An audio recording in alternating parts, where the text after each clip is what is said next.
Youth കോൺഗ്രസിന്റെ സംസ്ഥാന അധ്യക്ഷൻ രാഹുൽ മാങ്കൂട്ടത്തിൽ ഉടൻ ജയിൽ മോചിതനാകും. ജയിലിന് മുന്നിൽ യൂത്ത് കോൺഗ്രസ് വലിയ സ്വീകരണമാണ് ഒരുക്കുന്നത്. ജയിലിന് മുന്നിൽ പന്തം കൊളുത്തി പ്രകടനം നടത്തും. അമൽ തേനപ്പറമ്പിലും ജിബിനുമാണ് നമുക്കൊപ്പം അവിടെ നിന്ന് വിവരങ്ങളുമായി ചേരുന്നത്. ആദ്യം അമലിലേക്കാണ്. അമൽ, എപ്പോൾ പുറത്തേക്ക് രാഹുൽ?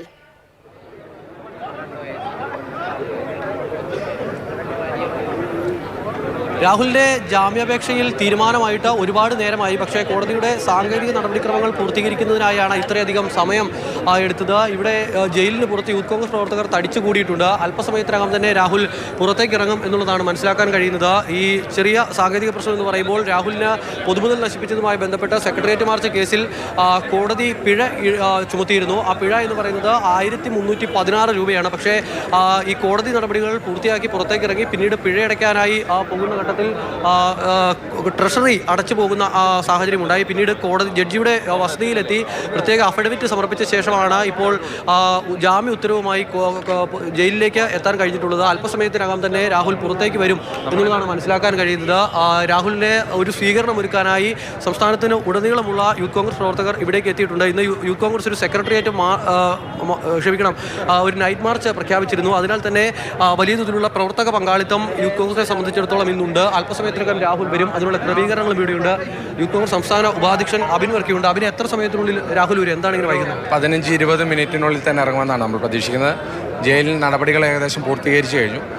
കോടതിയിൽ നിന്നുള്ള പേപ്പറുകൾ നമ്മൾ സബ്മിറ്റ് ചെയ്ത് കഴിഞ്ഞു. അപ്പോൾ ഒരു 15-20 മിനിറ്റ് കൊണ്ട് തന്നെ പുറത്തു വരാൻ സാധിക്കുമെന്നാണ് നമ്മൾ പ്രതീക്ഷിക്കുന്നത്. ഒരു DGP ഓഫീസ് മാർച്ച് ആലോചിച്ചിരുന്നത്, അത് തീർച്ചയായിട്ടും അത് ഈ ജയിലിൻ്റെ ഓർഡറുമായി ബന്ധപ്പെട്ടുകൊണ്ട് കിട്ടുന്നതിലുള്ള ഒരു വൈകലുണ്ടായി. അതുകൊണ്ടാണ് നമുക്ക് ആ DGP ഓഫീസ് മാർച്ച് പൂർത്തീകരിക്കാൻ സാധിക്കാത്തത്. പക്ഷേ യൂത്ത് കോൺഗ്രസിൻ്റെ ദേശീയ പ്രസിഡന്റ് അടക്കമുള്ളവർ ഇവിടെ വരും. അവർ ഉൾപ്പെടെയുള്ള നമ്മുടെ പ്രവർത്തകരെല്ലാവരും ചേർന്ന് ഇവിടെ സ്വീകരണം ഒരുക്കും. ഈ സ്വീകരണം തൊട്ട് നമ്മുടെ ഒരു പോരാട്ടം തുടരുന്ന പോരാട്ടമാണല്ലോ. ഈ ജയിൽവാസം പോലും ഒരു സമരത്തിൻ്റെ മാർഗമായിരുന്നു, ഒരു സമര സന്ദേശമായിരുന്നു. അപ്പോൾ ആ സമരം തുടർച്ചയാണ്. അപ്പോൾ അതുകൊണ്ട് തന്നെ ഇന്ന് ഇപ്പോൾ ഈ പരിപാടിക്ക് ശേഷം തന്നെ ഇവിടെ നടക്കുന്ന സ്വീകരണം പോലും അടുത്ത ഘട്ട സമരത്തിൻ്റെ തുടക്കം മാത്രമായിട്ടാണ് ഞങ്ങൾ കാണുന്നത്. യൂത്ത് കോൺഗ്രസ് ഇത് ഇവിടെ കൊണ്ട് അവസാനിപ്പിക്കില്ല എന്നുള്ളതാണ് വ്യക്തമാക്കുന്നത്. രാഹുലിൻ്റെ അറസ്റ്റിന് ശേഷമുണ്ടായ സംഭവ വികാസങ്ങളും ഒരു വലിയ രാഷ്ട്രീയ നേട്ടമാക്കി മാറ്റാനുള്ള നീക്കം ആദ്യം മുതൽ തന്നെ കോൺഗ്രസിൻ്റെ ഭാഗത്തു നിന്നും ഉണ്ടായിരുന്നു. സെക്രട്ടേറിയറ്റ് മാർച്ചാണ്, രാഷ്ട്രീയ കേസാണ്. അങ്ങനെയുള്ള ഒരു കേസിൽ പുലർച്ചെ വീട്ടിൽ നിന്നും രാഹുലിനെ പിടിച്ചിറക്കിയത് മുതലുള്ള കാര്യങ്ങളിൽ പോലീസിൻ്റെ ഭാഗത്തു നിന്നും ഉണ്ടായ തിടുക്കമെല്ലാം ചൂണ്ടിക്കാണിച്ചുകൊണ്ട് അന്നു മുതൽ പോലീസിനെതിരെ യൂത്ത് കോൺഗ്രസ് വിമർശനം ഉന്നയിക്കുന്നതാണ്. പിന്നീട് തുടർന്ന് ഇങ്ങോട്ടുള്ള എല്ലാ ദിവസങ്ങളിലും എല്ലാ ജില്ലകളിലും യൂത്ത് കോൺഗ്രസിന്റെ പ്രതിഷേധം ഉണ്ടായിരുന്നു. കേസ് വന്നപ്പോൾ ഈ അതിരാവിലെ രാഹുലിന്റെ വസതിയിലേക്കൊക്കെ പോലീസ് എത്തി രാഹുലിനെ പിടിച്ചുകൊണ്ട് പോകുമ്പോൾ പലതരത്തിലുള്ള വിമർശനങ്ങൾ പല ഭാഗത്തുനിന്ന് ഉയർന്നു വന്നിരുന്നു.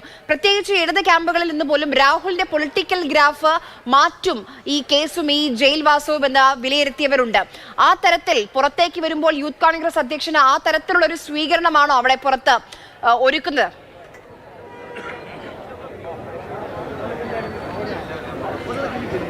ആര്യ, സമീപകാലത്ത് അറസ്റ്റിലായ പ്രധാനപ്പെട്ട കോൺഗ്രസ് നേതാക്കന്മാരുടെ പട്ടിക പരിശോധിച്ചാൽ അതിൽ ഏറ്റവും ആദ്യം KPCC പ്രസിഡന്റ് K. സുധാകരനാണ്. മോൺസൺ മാവുങ്കൽ കേസുമായി ബന്ധപ്പെട്ട്, പിന്നീട് എൽദോസ് കുന്നപ്പള്ളി മറ്റൊരു കേസുമായി ബന്ധപ്പെട്ട് അറസ്റ്റിലാകുന്നു. ശബരിനാഥനെ ഈ വിമാനത്തിൽ പ്രതിഷേധമുണ്ടാക്കിയ കേസുമായി ബന്ധപ്പെട്ട് ശബരിനാഥനെ അറസ്റ്റ് ചെയ്യുന്നു. അങ്ങനെ 3 നിർണായകമായ അറസ്റ്റുകൾ ഈ കോൺഗ്രസ് നേതാക്കളുടെ കാര്യത്തിലുണ്ടായിരുന്നു. പക്ഷേ KPCC പ്രസിഡന്റിന്റെ അറസ്റ്റിന്റെ സമയത്ത് പോലും ഉണ്ടാകാത്ത വിധത്തിലുള്ള പ്രതിഷേധം ഈ സമയത്ത് ഉണ്ടായിട്ടുണ്ട് എന്നുള്ളതാണ് ഏറ്റവും പ്രധാനപ്പെട്ട കാര്യം. അത് മോൺസൺ മാവുങ്കൽ കേസായിരുന്നു.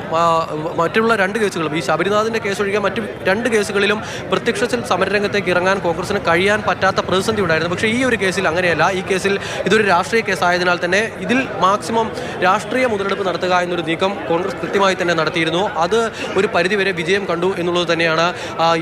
ഈ സാംസ്കാരിക മേഖലയിൽ നിന്ന് അടക്കമുള്ളവരുടെ പ്രതികരണങ്ങൾ പിന്നീട് ഈ വിഷയവുമൊക്കെയായി ബന്ധപ്പെട്ട് തുടർച്ചയായി വരികയും ചെയ്തിരുന്നു. അതെല്ലാം സർക്കാർ വിരുദ്ധ പ്രചരണമാക്കി മാറ്റിയെടുക്കാൻ UDF കഴിഞ്ഞു എന്ന കാര്യത്തിൽ സംശയം വേണ്ട. എന്തായാലും രാഹുലിനെ സംബന്ധിച്ചിടത്തോളം വ്യാജ ID കാർഡ് നിർമ്മാണ കേസുമായി ബന്ധപ്പെട്ട് രാഷ്ട്രീയമായി പ്രതിരോധത്തിലായി പോയ ഒരു ഘട്ടത്തിലാണ് ഈ സെക്രട്ടേറിയറ്റ് മാർച്ച് നടക്കുന്നത്. നവകേരള സദസ്സിന് കടന്നു വന്ന വാഹനത്തിന് നേരെ കരിങ്കുടി കാണിക്കാനായി എത്തിയ പ്രവർത്തകരെ പലയിടങ്ങളിലായി മുഖ്യമന്ത്രിയുടെ ഗൺമാന്മാരടക്കം മർദ്ദിക്കുന്ന ഒരു സാഹചര്യം ഉണ്ടായത്. ആ വിഷയത്തിലാണ് സെക്രട്ടേറിയറ്റ് മാർച്ച് നടന്നത്.